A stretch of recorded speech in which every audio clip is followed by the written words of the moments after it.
Saya Irma dari Purwakarta.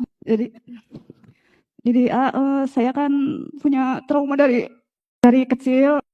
Saya sering lihat orang tua saya berantem sampai diperlakukan nggak baik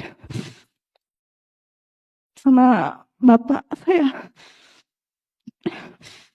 Dan saya sering lihat ibu kadang dipukul.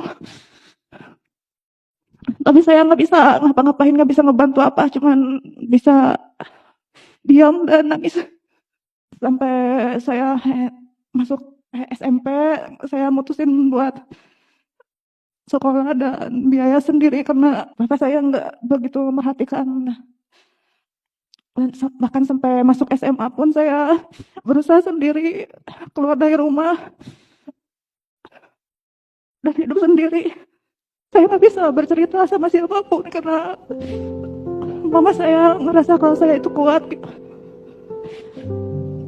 Tapi semua itu saya pendem dari kecil. Sampai saya nginjak remaja dan dewasa, saya kayak hidup tapi nggak ada arah, nggak tahu harus kemana. Sampai dewasa saya memutuskan buat menikah. Saya pikir dengan saya menikah, saya bakalan dibahagiakan sama pasangan, ternyata enggak. Saya ngalamin sama persis seperti ibu saya. Awal hamil saya diperlakukan gak baik juga, diselingkuhin. Bahkan KDRT, saya nyoba bersabar sampai 10 tahun. Ternyata semua itu terus diulang dan diulang. Bahkan selama saya menikah, saya sering sakit-sakitan sampai harus masuk keluar rumah sakit, masuk UGD sampai harus operasi. Saya sekarang kayak ngerasa nggak tahu harus gimana, Ustaz. Walaupun saya sudah tidak serumah sama, tapi saya ngerasa nggak bisa ngelupain karena trauma dari masa lalu sampai sekarang itu susah buat hilangnya. Yang saya tanyakan bagaimana saya harus menerima takdir gitu. Kadang saya ngerasa aku kayak gini gitu. Dari kecil saya harus berjuang sendiri tanpa harus ngomong sama saudara ataupun orang tua.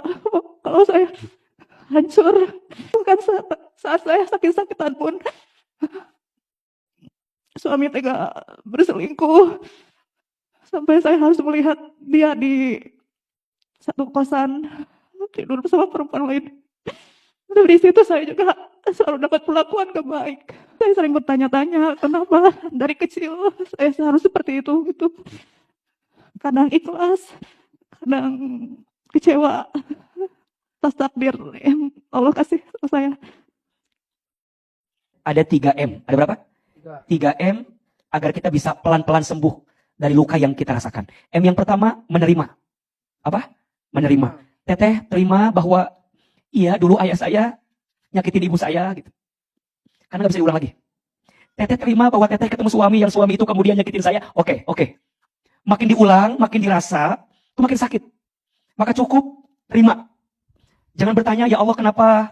Ya Allah aku gak sekuat itu dan seterusnya. Cukup, M yang pertama apa? Menerima. Baru nanti yang kedua, menyadari. Apa? Menyadari. Belajar sadar. Kenapa ya Allah uji kita seberat itu? Satu, karena Allah tahu kita sekuat itu. Kenapa gak yang lain diuji itu? Kenapa kita? Karena kata Allah kita mampu. Dua, sadar. Mungkin ada dosa saya. Istighfar. Sadar, mungkin kurangnya amal saya. Perbaiki kesadaran itu. Terus, dan yang terakhir sadar. Semua akan selesai. Seberat apapun masalah yang kita hadapi saat ini, pada akhirnya akan selesai. Sebagaimana Allah menyelesaikan masalah-masalah kita yang sebelumnya. Jawab, sebelum ini ada gak masalah kita? Selesai tidak? Percayalah teh, seberat apapun akan selesai.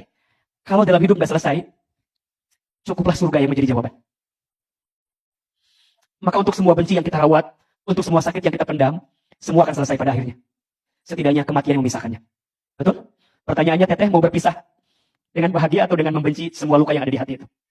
Baru yang ketiga, M-nya mendekat. Apa? Belajar mendekat sama Allah. Sholatnya dijaga.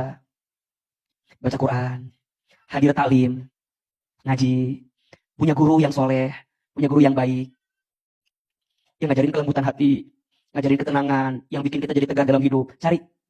Kita olahraga aja punya instrukturnya, betul? Maka hati juga butuh gurunya, butuh muridnya, butuh mursyidnya yang bisa mengarahkan ke situ.